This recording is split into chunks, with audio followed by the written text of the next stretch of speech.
Hey Brick Boys and Brick Girls, it's your boy BrickBoyLego, and today we have a little bit different video for you here. We've got a review of the Lego Collectible Minifigure series of the Looney Tunes. This series released in 2021, retailed for $4.99, and they released in the blind bags. They've been doing these blind bags since 2010. If you're not familiar with the blind bags, you've probably seen them in the checkout aisle of Target or Walgreens. This series is no longer available in stores, but it's pretty cheap still on BrickLink. So what we're going to do is we're going to review all the minifigures and talk about each one. So let's get right into it. So starting off here, we've got my personal favorite from the series. We've got Bugs Bunny. I'm really loving this head mold here and the accessory that you get with the carrot. That's perfect for your What's Up Docs and any other zany misadventures you're going to get into with these Lego minifigures. Here's a closer view 360 spin of the minifigure. I'm really loving it. Could they have done a tail piece? Yes, but I think it still translated pretty well for this minifigure. Up next, we've got Lola Bunny. Really loving the detailed printing here on the pants. I'm not sure how I feel about the black on the side, but you know, it's the best that they could do. I don't know how I feel about this basketball accessory. I feel like it's a little lazy that they could have at least printed on it, but the detail in the pants is really nice. Again, maybe they could have used a unique tail piece, but not too bad of a minifigure either. And up next we have the Tasmanian Devil minifigure. This one comes with the newer medium legs. Here's a comparison to the standard minifigure legs. This is Lego's answer to the short legs that could not bend at all. Makes a little bit of a height difference there. But you've got a tail here, and you've got a giant head for the Tasmanian Devil. Looks pretty good. As far as accessories go, you have a turkey leg and a pie, just because, you know, he's always hungry. And then you've also got this little disc here to show him spinning around. It's an interesting take for Lego to kind of do this.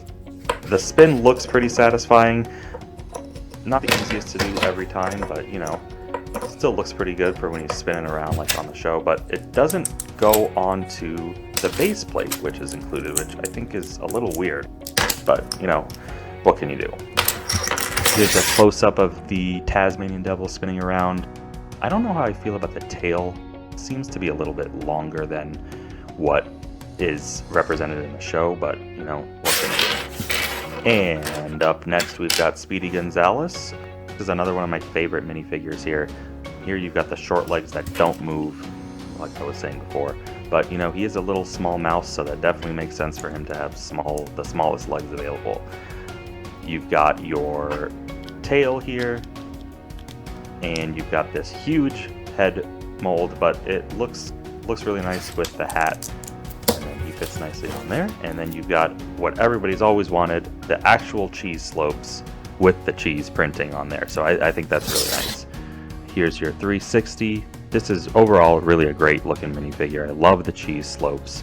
The rat tail piece looks great too, and not too expensive of figure.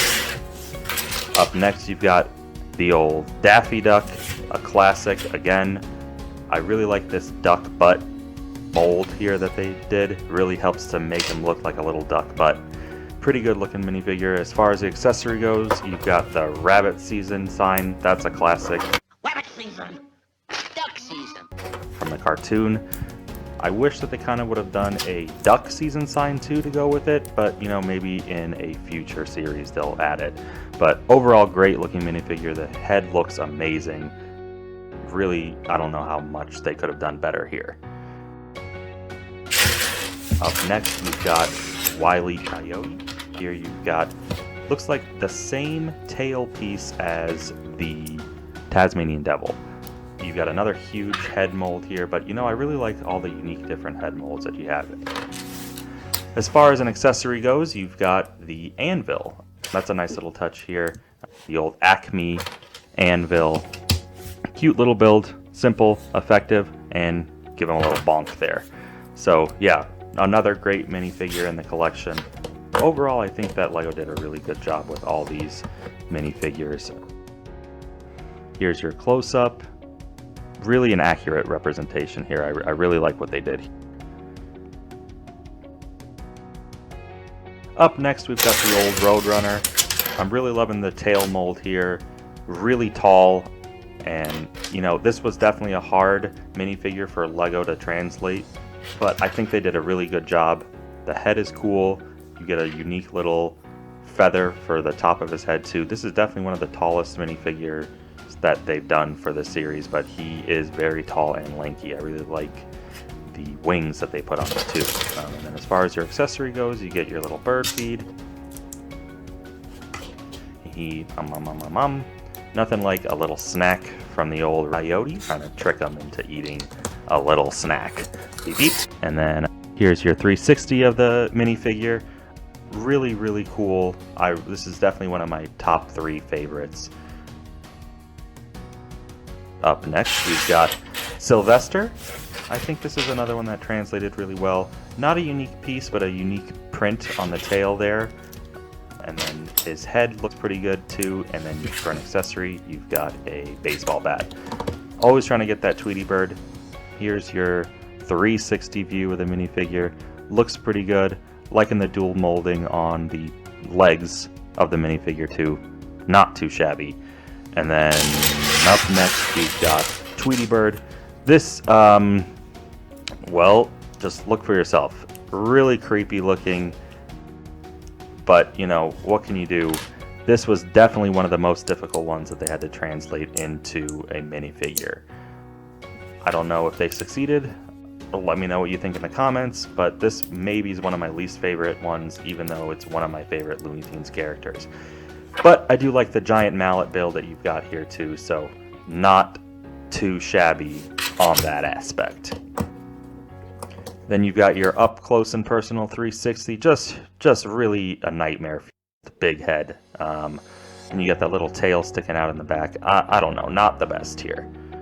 Followed up by then, one of my other favorites here. We've got the Marvin the Martian. Comes with a skirt, just kind of your regular felt skirt, and then you've got the medium legs again here with the unique printing on the shoes. Pretty good to me. You got a nice torso there. Overall, the minifigure looks a little bit plain, but he doesn't really have too much going on his design. Really where this shines is on the helmet and on the blaster. The helmet piece is all one piece, and the blaster, classic space blaster, but when he's all together, he looks really good. The helmet is really what sells me here on this minifigure, so definitely worth picking up if you haven't gotten them already. And probably my least favorite minifigure, we've got Petunia Pig. Honestly, I don't even remember her. You got another medium legs here. I do like all the medium legs here, but the lacy pig feet, I don't know if you're going to see too much of that. I really wish that they would have used this harder plastic on the Marvin the Martian minifigure. I think that would have translated well, but you know, that would have made a new mold, so I understand what LEGO was doing. Your accessory is a teapot and a teacup, kind of lame. Here's an upskirt of that pig. Not what you want to see. Definitely very strange minifigure. Feel like this is kind of a wasted spot. They could have added a different character that's more recognizable, but what can you do? And then last but not least, you've got Porky Pig. Again, you've got the medium pig legs here. Definitely an interesting piece, but at least you don't have that frilly, sexy underwear on it. And another one of my favorite accessories in this series, you've got the old stick that says, "That's all, folks." Really love it. That's a really classic, iconic piece here. I'm really liking what they did with him. He looks pretty cool. Really, my only complaint maybe would be that they could have done a unique little curly Q pigtail instead of just printing on the back, but overall, definitely a good looking minifigure. That's all, folks. Overall, I think this is a great direction that LEGO's going. I really hope that they do a second season of the Looney Tunes theme. I'm not really sure how well this sold, And do kids really even know the Looney Tunes anymore? There's not really a running show. This may have been more for adults, but you know, what do I know? If you can pick these up now while they're pretty cheap, I definitely would, because I think in the future they might get more expensive.